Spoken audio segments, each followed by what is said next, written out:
So what does it mean to be on your Grizzly? It means hard work, dedication, and it means progress. Be on your Grizzly.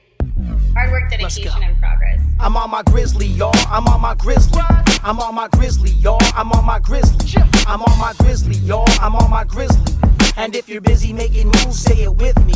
I'm on my Grizzly, y'all. I'm on my Grizzly. I'm on my Grizzly, y'all. I'm on my Grizzly. I'm on my Grizzly, y'all. I'm on my Grizzly. And if you're busy making moves, say it with me.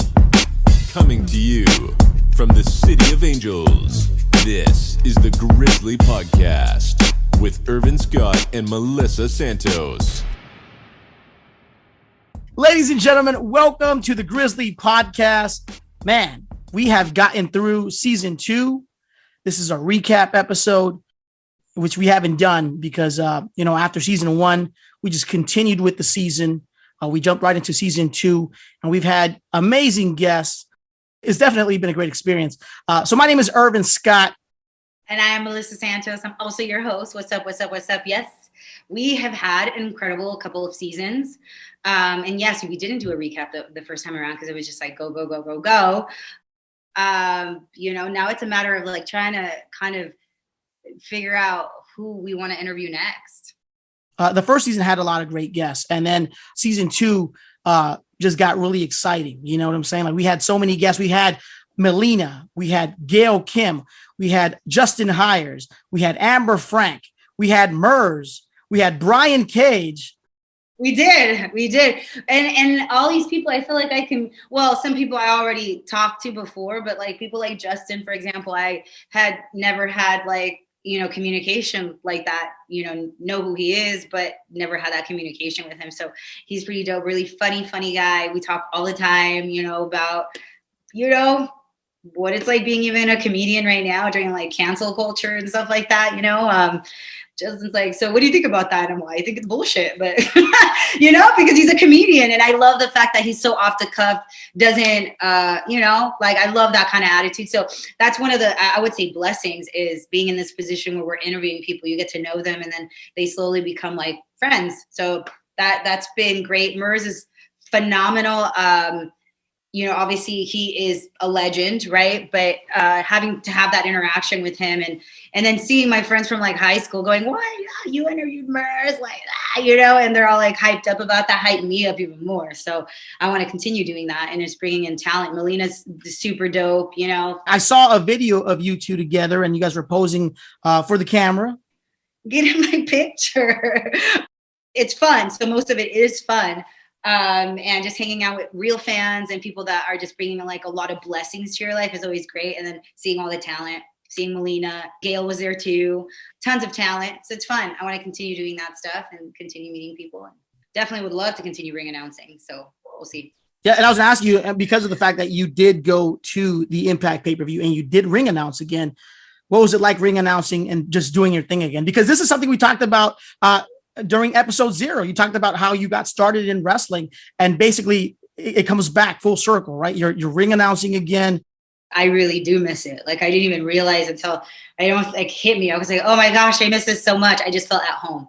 So me going out there and then ring announcing and hyping it up, because I mean, that's really my job. I'm not wrestling, like I always say, Tommy Dreamer says it the best. Like my job is the most important job in the industry, right? Like, because you don't know how bad it can be until you have a bad ring announcer. And I don't think I'm, half bad. So, I mean, it's because I'm fed by the audience. Like I'm fed by the fans. So it's almost like the fans giving it to me and then I give it back and I give it back to them, but also to the wrestlers in the ring, because if I'm not hyped up, then it doesn't add to the excitement of being in that moment when the wrestlers are coming out, because it's really about them, not about me.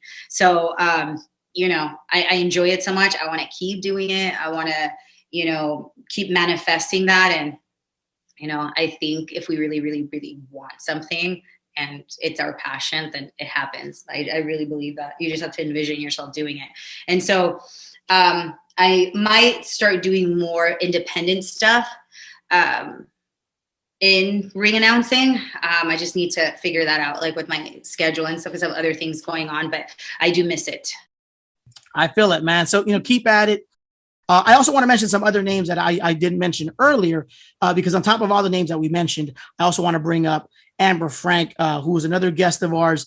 She lost her dog not too long ago. And, the way I see this, like when you lose a dog, it's kind of like losing a family member. I know she was very attached to that dog. Yeah. So my condolences go out to her and her family, because I think she had that dog since she was like a teenager. So that's a family member for sure. They've been in the family for a long time. So that sucks, and I wish her well. Dogs are dying. Is it just me? Like, I feel like my friend's boxer just passed away the other day too. And I'm just like, ugh. Like, I'm not ready. Like, I have a boxer too. I want them just to live forever. Like, they don't live long enough. But our condolences go out to Amber and her family, because they had that dog in the family for a long time, and, positive energy your way. I also want to talk about our friend Valerie Ortiz, who's killing it. And I watch her on social media all the time too. Like, I keep up with the stories, because I keep up with everybody. It's not me stalking. I just keep up with everybody. You're a stalker. You're fine. Stalking in a good way.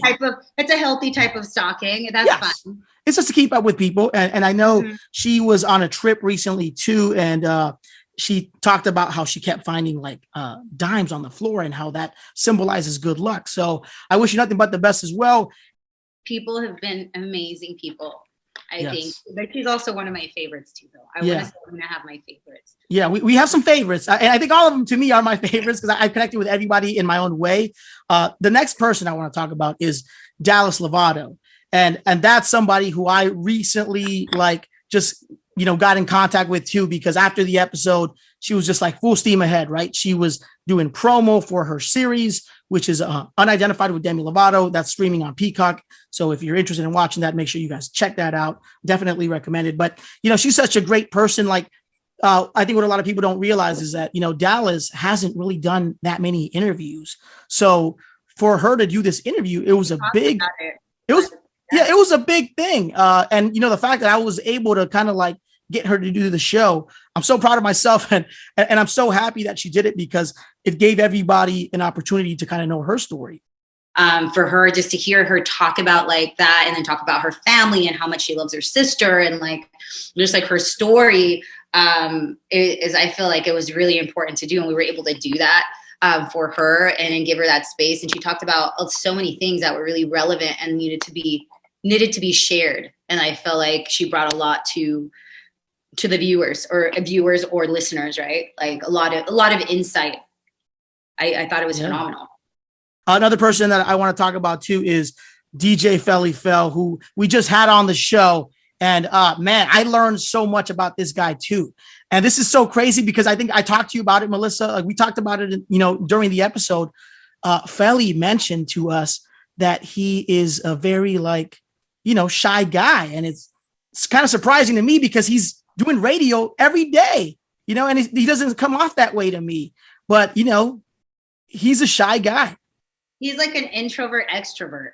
Like, it's like, I'm like, and I mentioned it to him, like, and I might not seem like that to people, but I 100% am that person. Like, I am so okay being in my own space and I love being at home. Maybe it has something to do with being a homebody, but I like it. Like, all my favorite things are in my house. Like, there's no reason why I need to go anywhere else. I do enjoy that, but I also enjoy entertaining. But it's like what he mentioned, it's almost like he has to recharge his batteries. So like, if he's out doing stuff and he's entertaining and he's doing all this, like, battery kind of goes down, and then you're like, all right, cool, I'm done. Like, I want to go home. And then he recharges, right? But when he's in his space, and with all his favorite things, right? And he loves, DJing, and he obviously loves radio. He's in his own space. Like, it's his home, and it's controlled environment. So I felt that. I was like, oh, okay. Because I feel like nobody really talks about this. Like, you're either extroverted or you're introverted. I'm like, what if you're both? Like, what if you literally are both? Like, I'm both. And I can understand that, because I think there's been, I come off as this guy who's very outgoing as well, but I think there has been times where I do get nervous about, having conversations with certain people sometimes. I guess it all depends on the environment. The environment has a lot to do with it all as well. Yeah. We did talk about that too, right? Like, the environment is really important. And sometimes when you're just kind of like not in control of that environment, it can be a little overwhelming. And for someone who is not really like, who needs to be recharged, that can be a little like, oh, like, it's time for me to like go home. I'm not gonna lie. I'm the person who literally will go to a party.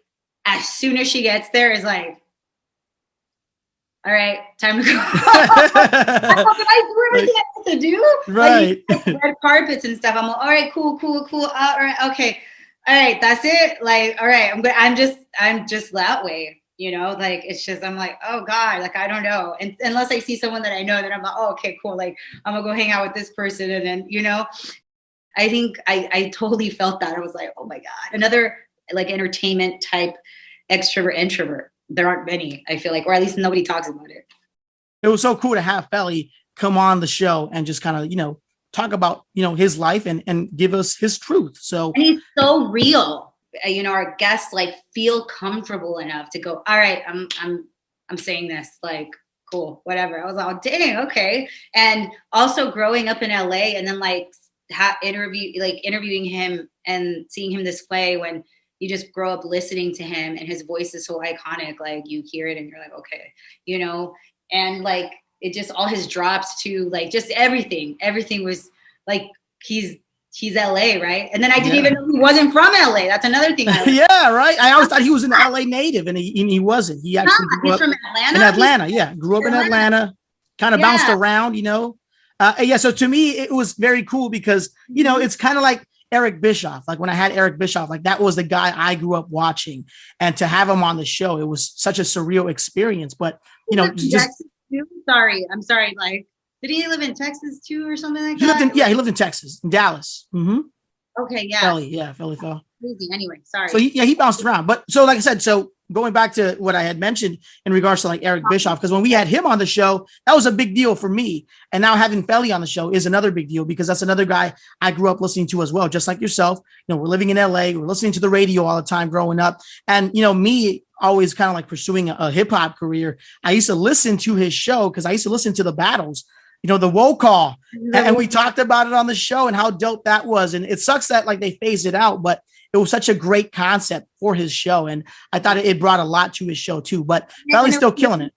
It was a lot of his ideas. A lot of these things were his like brainchilds, right? Like he would do it. And so he's very talented too. I feel like a lot of our guests have been that, you know, you mentioned Bischoff, like, you know, what was that like for you? I know you're a big fan, like to have him on, like I couldn't even get a word in that interview because I enjoyed watching you interview him in a way, like, you know, because I knew you were a big fan. What was that like for you to do that? Yeah, you know what, and it's great that you asked that because you know, we're just kind of like replaying everything right now, right? Eric Bischoff, like it was such a cool moment for me to do that because like I told you, just growing up watching him on television. I mean, he was a guy that literally gave it to Vince McMahon every week, man. You know what I'm saying? Like he made me tune into his show and kind of tune back to WWE every now and then because, you know, like we were in the Attitude Era. So for wrestling fans and for those that don't watch wrestling, there was an era. Yeah, there was an era called the Attitude Era, which was basically just a time when wrestling was booming. You know, we had The Rock. Dwayne The Rock Johnson, who's the actor now, right? And now, you know, former pro wrestler, but we had Stone Cold Steve Austin, we had Hulk Hogan. Eric Bischoff was literally the guy that was running the program over at WCW. And he was just making that show so exciting, right? With all these stars, all these athletes that were coming on the show. So to me, like I said, I grew up watching him. I admired what he did. So, you know, getting a chance to speak to him was cool because we got to hang out even before that. So he did a meet and greet in LA and I got to hang out with him. I basically, you know, I spent some time with him all weekend. We didn't get a chance to do dinner at the time. You know, at the time, people were still kind of scared about COVID. So, you know, it was one of those things where we just kind of had to like, you know, play it safe. But we did get to spend time at the meet and greet. I was hosting the meet and greet and I did drive Eric around. What's that? Which is how I met you. Yes. Like, and that's how we met. We met at the meet and greet too at this local wrestling store in LA. And, you know, we talked about it. Yeah, we talked about it on, you know, we talked about it during episode 0. And, you know, it's so crazy, right? Like how far we've come. It's been like a matter of almost a year. Let's just say it's been almost a year. No, it was probably around this time last year that we went, okay, let's do it. Yes. You know what? You're right. We launched. Yeah. Cause we made the announcement on January 1st. On New Year. Yes, on New Year. And so we were already kind of like planning it since before that. Mm-hmm. So I can't believe it's been almost a year, Melissa. That's crazy. You know, how do you feel working with me? Do I know you?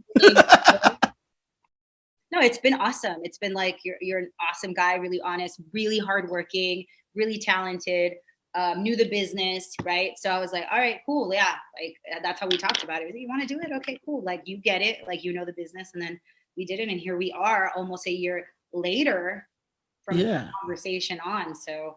And I appreciate you saying that. It really means a lot, because I think a lot of people don't realize the time and effort that goes into this a lot. podcast. Like, he does most of all the, I mean, he does, you are the Grizzly Podcast, you know? So it was really cool to jump on board with you and then make this happen. And then seeing it like all like kind of like roll out and happen. You're so good at editing all this stuff. I'm like, dude, this is so dope. Like, everything looks good. All the promos look phenomenal.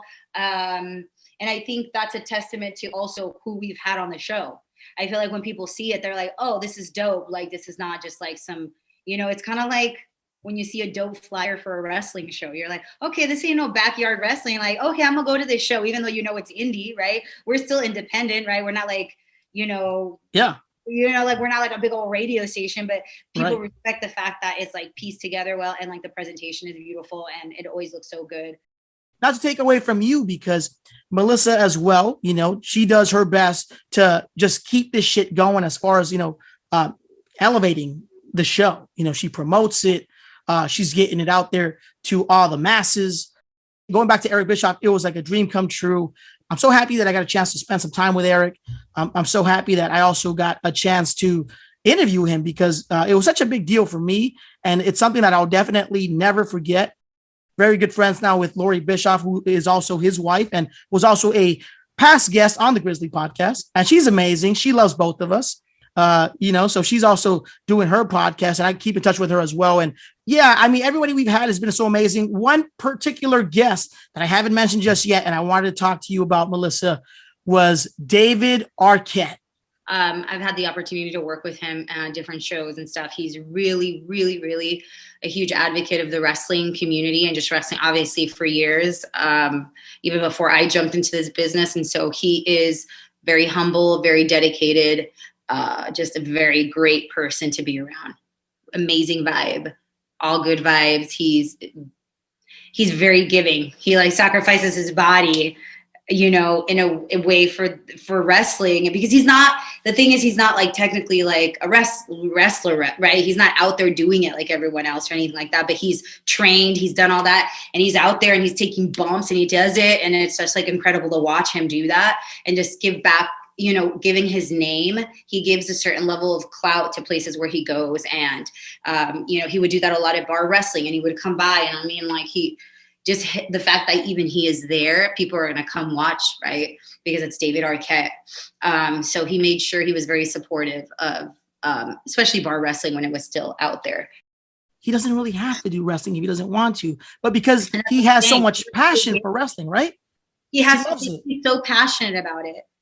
And that, you know, he can step away from a movie. He can step away from doing a movie to go and do a fucking independent wrestling show because he loves it that much. That's how much he loves it. Yeah. He's really that person.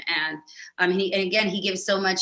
He's so honest about his love for wrestling, and you know, like he's just raw. He brings a certain level of just authenticity to like, you know, I don't want business wrestling and just the business in general. Just the business in general, the entertainment business, because he uplifts the wrestling industry, and he keeps it, you know, I feel like, I would say it keeps it relevant, because I mean, wrestling is always going to be relevant. Like, it's one of the most like highly watched sports in the world, right? So, but he just like, you know, his love for it, I feel like ignites love for wrestling and people that otherwise wouldn't even be watching it, right? Especially in the entertainment industry, like in Hollywood. So, and he's talked about it. I don't know if he talked about it on the podcast, but like, he's gone heat. People are just like, oh, wrestling, you know, like, yeah. So he creates that kind of connection. He's like this like mediator, if you will. So it's pretty cool. You know, his wife, for example, was not anything like involved in wrestling at all. And now, you know, she helped produce his projects. And so that we're wrestling, right? So it's really interesting for him to kind of uplift the industry that way and get people involved that otherwise wouldn't even be involved. So before he started promoting the Scream movie, because that's coming out next year, me and him, we had a conversation and we were just talking about what we were going to promote for the episode. He really enjoyed what I did with the Ready to Rumble movie. I created a clip out of that. I also did the WCW clip where he won the world title. And the episode, by the way, is called World Champion because he is a world champion, not just, in wrestling, but in general, in life. He's doing all kinds of amazing things. So I thought the name was fitting for that episode. But David Arquette was so cool because we talked and he said, you know what, man? He's like, just keep promoting the podcast. He's like, I'm going to make sure that I promote it on social media so that, people can give it some love and give it a listen. Like I said, he's David Arquette. He doesn't have to do a damn thing. He doesn't have to promote it if he doesn't want to. But because he's such a cool guy, he did that for us. He promoted the episode on his social media. And then, Scream came out, or at least the trailer came out. And it got kind of crazy with the Scream thing, but he was still doing his best to support. And I love him for that. We're good folks now. You know what I'm saying? Me and him, we're friends now. Good guy. Person. He really is. And very talented, as we all know. And so I'm really excited to see what's next for him. I mean, he's always killing it. So big shout out to you, David. Continue killing it. Keep being you. He brings a lot of perspective to wrestling, and I love it. Let him keep doing that. Everyone is great in their own way. Dave Cruz, man, like he public speaker. I mean, I'll call it what it is, like criminal turned entrepreneur. Forever faith is his brand. He's motivated by the teachings of the Bible and God and all that, and like he puts God first and talks about that. And I think his message will continue to reach young people because that's what he does. He's like a youth motivator. He goes into schools and motivates people to and then it's troubled schools, if you will, schools that need that uplifting. And he goes out there and he gives people hope, kids who otherwise wouldn't have it, right? Who go home to no support. So he's doing a really, really good thing. And let's talk about the book, by the way. He actually has a book and he told me, I think I have it. Yeah, he sent me and you a copy. And what's cool about that is that he actually, like Melissa mentioned, he goes to schools and he talks to the troubled youth and he gives them a copy of the book so that they can find some motivation within themselves to, turn their life around, so to speak, because we all want to be positive and we all want to live a very positive life. You know what I'm saying? Like, we don't want to get caught up doing some stupid shit because at the end of the day, guess what? We only got one life to live and we got to make the best of it. So shout out to Abe Cruz. Yeah, he's killing it, and he does it for kids who need that, kids who don't have that guidance. Like once you're an adult and, we don't have it all figured out, but that's where it's important to go in and help. And he doesn't have to do that, but that was like his calling. He says like, this is, God spoke to me and this is like what I have to do. And he follows that to the T and he does it. He gets up every single day. And that's like his motivation is to continue being that type of person in his community. And he's killing it. I can't wait to keep watching. He's very supportive of the Grizzly Podcast as well. Always like sharing and retweeting and stuff. So very appreciative of you, Mr. Cruz. Appreciate you so much. And continue killing it. Yeah, absolutely. A few more people I want to mention too, because they've been so supportive as well. That's Concrete and Jay Valentino. Man, those guys are just killing the game right now with the comedy. They're on social media. They're influencers, right? They're just, oh my God. Every time I watch them, there's always one funny video that I can't stop watching, right?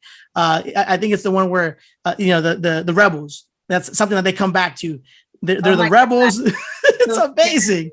It works. Favorite, like this, it does. Like it takes me back. Like, and they're just so serious. The one that they just did, what was it? Like they have in the background were the flyers. Yes. Yeah. I was like, oh, I haven't even thought of that. And like, I haven't thought of that in forever. They used to pass those flyers out in like high school. I'm like, oh my God. Like the fact that they even have them, I don't know if I was going to ask them, like, did you have someone print them out for you? Or are those just like, you have them saved because you'd save those flyers? You'd save them. I mean, I was not allowed to go to these flyer parties, but I would keep them. Like I'd get them and I'm okay, but I wasn't allowed to. My parents were really strict, but it was a big part of like growing up, and like especially where I grew up, there was tons of flyer parties. So that took me. That took me back. They're so cool, man. Like they're really good guys. They have been doing so much as well. I know they've been hosting events for Bobby D. And they have something else coming up. I don't know if I can share it. So they're just doing a lot. They're doing a lot. Again, some projects. Yeah, they uplift the Latin community, which is important. Like all of the Latin community, all the voices are important. And so to hear them continue to like do these projects and stuff like is really exciting for me. So I'm glad we got to interview them before like they would have been sending PR people to us. Like, sorry. Yeah, they're amazing guys. And another person that I do want to bring up, what I don't want to leave out, is Nia Tapper. Oh my God, she went to the Olympics, was representing out there for the USA, man. Amazing. Yeah, man. Badass, freaking overall badass, that girl, and young girl. So she has a whole like future in front of her where she is going to continue motivating, uplifting, again, teaching little girls that they can do whatever they want, right? Like, and they can be whoever they want to be. We need powerful women like that, and powerful women of color, right? So it's important to have those voices being heard. Our friend Ali Gonino, oh man, she was definitely on her hustle. She was trying to enter this competition, but it was basically for a chance to perform at the Hollywood Bowl. I know we were rooting for her. I would make sure I'd vote every day for her. And, she's got so much going on. I know the Balance Bay podcast is back too. That's a podcast that belongs to her. And so you definitely want to tune in for that. Everybody we've had on the show, Chelsea Green, who eventually made her debut in NWA. She was part of Empower, and she killed it there. Man, she was like, she won the tournament, won the cup, right? So she did her thing. Really hot independent talent right now. Yeah, man, everybody's killing it. So Luke Hawx, by the way, who's a part of Heels, which is the hottest show out on Stars right now. That guy was very instrumental. I just watched the first episode the other day. It's like, finally, man. Like, it's rated really high up there too. So like the ratings are great. So I hope it continues on. Yeah, shout out to him because he was very instrumental in basically putting that together. As far as like the training the actors on how to take a bump. You know what I'm saying? That's so dope. I think that's so cool that he was a part of that. And everybody we've had on the show has been amazing. Momo Rodriguez. He's still doing his stand-up comedy. He's got shows like every week, man. I wish I could keep up. You know what I'm saying? Like, I wish I could go to every show. I know every show he does, there's always somebody that comes through, and they're very important in basically his career, because I think they've all kind of been a part of his journey. So shout out to him. He's doing his thing. Yeah, we've basically mingled with everybody. We keep in contact with everybody in our own way. We've connected with just about everybody. And I'm very grateful that we had this opportunity, Melissa, to just kind of, connect with different people that we probably weren't used to, because, we're so focused on just grinding, right? Basically staying on our Grizzly. But, being able to connect with other people, and it reminds you that everyone else is also on their Grizzly. And it shows that, they're determined to get stuff done too. So shout out to everybody that was a part of this show for sure. And, we got big things coming. 2 seasons in. About 22 episodes in at this point. Okay. We're just getting started. Amazing guests, right? Mm-hmm. Great chemistry, you and I. Yes. The year's about to wrap up. Okay. So we're going to end it right. Oh, the merch is here. The merch is here. Hell you know what I'm saying? That looks nice. I love this. Yeah. This is our Grizzly Podcast hoodie. We finally got one, and we're going to make these available to everybody that is a big fan of the show and wants to continue supporting. And I see that we have, people that listen to the show in different parts of the country, and we appreciate your support. Thank you guys for tuning in to the recap episode here of the Grizzly Podcast. With that being said, my name is Irvin Scott. Melissa Santos. Have a great new year. See you in 2022. Peace. Get it, pop. Let's get it. Yo, that's what I'm talking about. Hi, and welcome to Trademark Expediters. Whether you need a trademark or copyright, we can help make the process easy and affordable. Protect your company name, logo, or slogan with the trademark. Protect your songs, books, photographs, and other creative works with a copyright. Complete our easy online questionnaire in 15 minutes or less. Clear pricing, no hidden fees. 100% satisfaction guaranteed. Get started today. Learn more at trademarkexpediters.com or call one of our friendly specialists at 1-800-510-1082. Affordable, easy, expedited service. Trademark Expediters. Yo, turn it up. Hard work, dedication, and progress. Stay on your Grizzly. Yeah.